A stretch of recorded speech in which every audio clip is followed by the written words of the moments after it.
అందరికీ నమస్కారం అండి. Welcome to Rajalakshmi talks. మరి ఈరోజు మనం బ్యాడ్ టచ్ గుడ్ టచ్ గురించి మాట్లాడుకుందాం. ఈ రోజున ఎంతోమంది అమ్మాయిలకి బ్యాడ్ టచ్ అంటే ఏంటో గుడ్ టచ్ ఏంటంటే తెలియని పరిస్థితుల్లో ఉన్నారు. కానీ ఈ రోజున బ్యాడ్ టచ్ గురించి లేదా గుడ్ టచ్ గురించి తెలియచెప్పాల్సిన బాధ్యత ఎవరి మీద ఉందంటారు?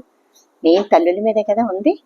కానీ ఎంతమంది తల్లులు ఈ రోజున తమ ఆడపిల్లలకి బ్యాడ్ టచ్ గురించి గుడ్ టచ్ గురించి తెలియజెప్తున్నారు.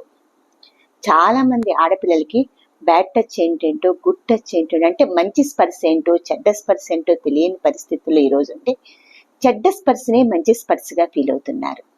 అది చాలా బాధాకరమైన విషయం. ఈ రోజున ఆ విషయం చెప్పడం నేను చాలా బాధపడుతున్నాను కూడా. కానీ ఈ రోజున ఆ బాధ్యత తల్లుల మీద ఉందని చెప్పి తెలియజేస్తున్నాను. ఎంతో మంది ఆడపిల్లలు అంటే ఎక్కడికైనా వెళ్ళినప్పుడు పక్కింటికి వెళ్ళినప్పుడు తెలియక చిన్నపిల్లలు పక్కింటికి వెళ్ళినప్పుడు తాతయ్యని లేకపోతే అన్నయ్య వరుస ఉన్న వాళ్ళు కానీ దగ్గర పెట్టుకొని వేయకూడని చోట చేతులు వేసి బ్యాడ్ టచ్కి పాల్పడుతున్నారు. మరి ఇవన్నీ కూడా చూసుకోవాల్సిన బాధ్యత తల్లి మీదే కదా ఉంది. అదేవిధంగా స్కూల్లో టీచర్స్, కొంతమంది గురువులు దైవంతో సమానం గురువులు. అటువంటి గురువులు కొంతమంది గురువులు పిల్లల్ని ఈ విధంగా అసభ్యంగా చేతులు వేయటం చేస్తున్నారు. విధంగా శిక్షించాలి చెప్పండి. మరి ప్రతి నిమిషం కూడా ప్రతి సెకండ్ కూడా ప్రతి తల్లి అది ఆడపిల్లలనే కాదు మగపిల్లల్ని కూడా జాగ్రత్తగా చూసుకోవాల్సిన పరిస్థితి ఈ రోజున ఏర్పడింది. ఎందుకంటే సమాజం చాలా స్పీడ్ యుగం అయిపోయింది ఇది. ఈ స్పీడ్ యుగంలో ఎవరు వెళ్ళిపోతున్నారో కూడా అర్థం కాని పరిస్థితి. సెల్ ఫోన్లకి బానిసలు అయిపోతున్నారు. ఆ సెల్ ఫోన్లో చూడకూడని చూసి ఈ రోజున వెయ్యకూడని చోట ఆడపిల్లల మీద మగపిల్లల మీద కూడా చేతులేస్తున్నారు. చాలా మంది ఆడపిల్లలకి చెడ్డ స్పర్శని మంచి స్పర్శ కింద ఫీల్ అయ్యి కొంతకాలం తర్వాత వారి గర్భవతులు అవటం కూడా జరుగుతుంది.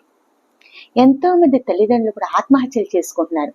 వాళ్ళ పిల్లలు ఈ విధంగా గర్భవతులు అవటం మూలంగా బయటికి చెప్పుకోలేక ఆ పిల్లలు ఆత్మహత్యలు చేసుకుంటారు, తల్లిదండ్రులు ఆత్మహత్యలు చేసుకుంటున్నారు. కాబట్టి వీటికన్నిటికీ చెక్ పెట్టాల్సిన బాధ్యత మెయిన్గా తల్లి మీద ఉంది. కాబట్టి ఈ సందర్భంగా నేను తెలియజేసేది ఏంటంటే ప్రతి నిమిషం కూడా తల్లి అంటే స్కూల్ నుంచి రాగానే తన పిల్లల్ని ఆ రోజు స్కూల్లో ఏం జరిగింది, ఎలా ఉంది పరిస్థితి, అక్కడ ఏ విధంగా చేస్తున్నారు, టీచర్స్ ఏ విధంగా బిహేవ్ చేస్తున్నారు, లేకపోతే స్కూల్ నుంచి ఇంటికి వచ్చే టైంకి మధ్యలో ఒక్కొక్కళ్ళు ఎవరైనా ఇంటికి వెళ్ళారా, లేకపోతే ఎవరైనా మాట్లాడారా, లేకపోతే ఇంకా ఏంటనే విషయాలు తల్లులు ఆరా తీసుకోవాల్సిన అవసరం ఈ రోజు ఉంది. మీ పిల్లలకి చెప్పండి. తల్లుల్లో ఏం చెప్పాలంటే అమ్మ నేను వేసే స్పర్శ అంటే తల్లి వేసేటటువంటి చెయ్యే మంచి స్పర్శ అని, ఇంక ఎవరు చెయ్యేసినా అది చెడ్డ స్పర్శ అని తెలియచేయండి. అదేవిధంగా తల్లి తర్వాత తండ్రి వేసే స్పర్శ మంచి స్పర్శ. కానీ కొంతమంది ఈ విషయంలో కూడా కొంతమంది తండ్రులు కూడా చెడ్డ స్పర్శకు అలవాటు పడుతున్నారు. మరి వాళ్ళు కూడా వాళ్ళ మనస్సాక్షిని ప్రశ్నించుకోవాలి. తన కూతుళ్ళ మీద అలా చెడ్డగా స్పర్శించకూడదన్న జ్ఞానాన్ని వాళ్ళు తెలుసుకోవాలి. అదేవిధంగా మన పిల్లలకి మనం చెప్పాలి. ఎవరైనా కనుక చెడ్డ స్పర్శ చేస్తే అంటే బ్యాడ్ టచ్ చేస్తే నో అని చెప్పాలని చెప్పండి. అదేవిధంగా ఒకవేళ ఎవరైనా బ్యాడ్ టచ్ చేస్తే కనుక ఇంటికి వచ్చి తల్లికి అది చెప్పాలి, తల్లి తండ్రికి అది చెప్పాలని చెప్పి ప్రతి తల్లి తండ్రి మీ పిల్లలకి తెలియచేయాలి. ఇలా తెలియచేసిన రోజున మనం ఎన్నో అత్యాచారాలను కూడా నిరోధించగలుగుతాము. ఎన్నో అంటే ఇలాగా బ్యాడ్ టచ్ చేయటం వలన పిల్లలకి లాంగ్ రన్లో పిల్లలు డిప్రెషన్కి లోనయ్యే అవకాశం కూడా ఉంది. వాళ్ళు ఒక మానసిక ఒత్తిడికి లోనవుతారు.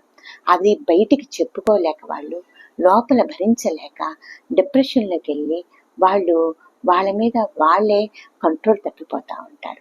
మనకి తెలిసేటప్పటికీ మనకి చేతులు దాటిపోతుంది. కాబట్టి పిల్లల్ని చిన్నప్పటి నుంచి కూడా మనం జాగ్రత్తగా పెంచుకోవాల్సిన బాధ్యత మన మీద ఉంది. మరి తల్లులు ఆ విధంగా జాగ్రత్త పడతారు కదా. బ్యాడ్ టచ్ గుడ్ టచ్ గురించి డిఫరెన్షియేట్ చేసి మీ పిల్లలకి తెలియచెప్తారని చెప్పి నేను ఆశిస్తున్నాను. Thank you.